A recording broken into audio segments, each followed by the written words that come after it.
Ibu bapa, rekan-rekan muda dan adik-adikku yang terkasih dalam Kristus, bersama saya Romo Raffi Uran CSSR dalam renungan hari Selasa 12 September 2023. Mari kita bersama-sama mendengarkan bacaan dari Injil Lukas bab 6 ayat 12 sampai 19. Tuhan bersamamu dan bersama rohmu. Inilah Injil suci menurut Lukas. Dimuliakanlah Tuhan. Sekali peristiwa, Yesus mendaki sebuah bukit untuk berdoa. Semalam-malaman ia berdoa kepada Allah. Keesokan harinya, ketika hari siang, ia memanggil murid-muridnya dan memilih dari antara mereka 12 orang yang disebutnya rasul. Mereka itu ialah Simon yang diberinya nama Petrus, Andreas saudara Simon, Yakobus dan Yohanes, Filipus dan Bartolomeus, Matius dan Thomas, Yakobus anak Alfeus, dan Simon yang disebut orang Selot, Yudas anak Yakobus, dan Yudas Iskariot yang kemudian menjadi pengkhianat. Lalu Yesus turun bersama mereka dan berhenti pada sebuah tempat yang datar. Di situ berkumpul sejumlah besar murid-muridnya dan banyak orang lain yang datang dari seluruh Yudea dan dari Yerusalem dan dari pantai Tirus dan Sidon. Mereka datang untuk mendengarkan Dia dan untuk disembuhkan dari penyakit mereka. Juga mereka yang kerasukan roh-roh jahat mendapat kesembuhan. Dan orang banyak itu berusaha menjamah Dia, sebab daripadanya keluar suatu kuasa, dan semua orang itu disembuhkannya. Demikianlah sabda Tuhan. Terpujilah Kristus. Ibu bapa, rekan-rekan muda dan adik-adikku yang terkasih dalam Kristus.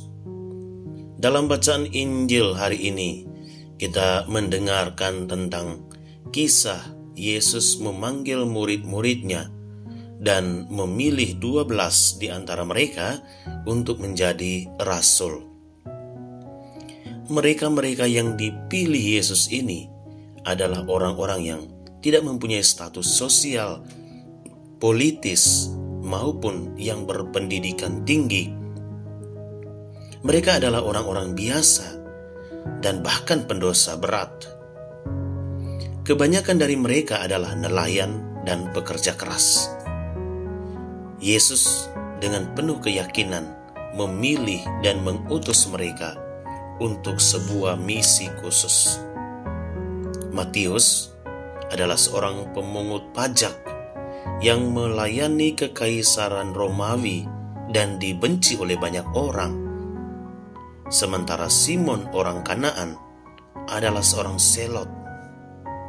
Selot merupakan sekelompok orang Yahudi yang melakukan perjuangan dengan menghalalkan segala cara, termasuk mengangkat senjata demi membebaskan tanah Israel dari kekuasaan asing. Mereka bertekad untuk menghancurkan pemerintahan Romawi dengan cara apapun. Selain itu, para rasul yang lain sebagian besar adalah nelayan yang punya kemauan baik, kesabaran yang tinggi, dan stamina yang kuat. Dari sini kita bisa melihat bahwa mereka adalah orang-orang biasa, pendosa, yang tidak disukai banyak orang, namun dipanggil Yesus untuk sebuah misi yang besar, yakni mewartakan kerajaan Allah.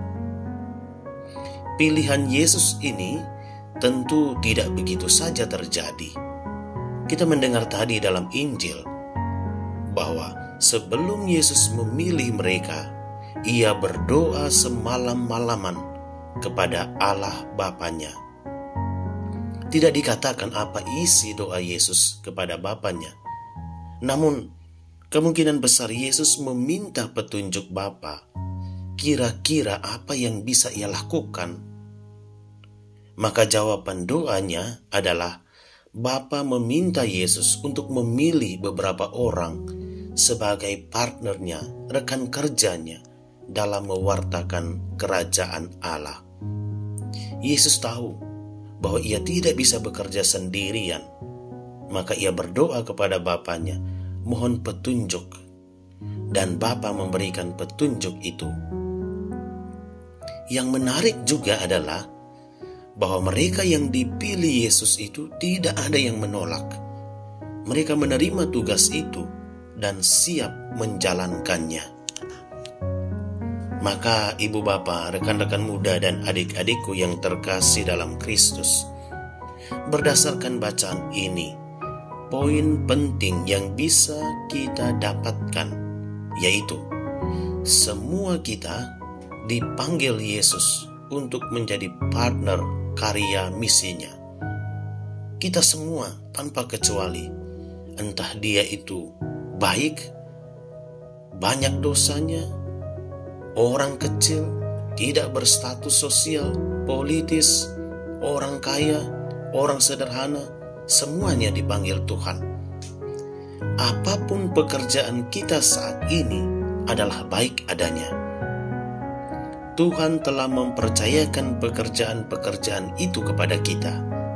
Sekarang tinggal dari kita. Apakah kita siap menjalankan tugas itu dengan baik dan benar atau tidak?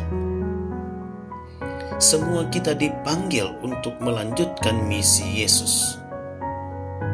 Kita dipanggil untuk menjadi partner Yesus dalam mewartakan kerajaan Allah melalui pekerjaan-pekerjaan kita. Maka marilah saudara-saudariku, kita berusaha di dalam kerja kita selalu melakukan kebaikan-kebaikan dan menjauhkan kejahatan. Karena perbuatan kita merupakan gambaran atau jawaban atas panggilan Yesus. Perbuatan-perbuatan kita merupakan gambaran atau jawaban atas panggilan Yesus. Amin. Tuhan memberkati kita semua dalam nama Bapa dan Putra dan Roh Kudus. Amin.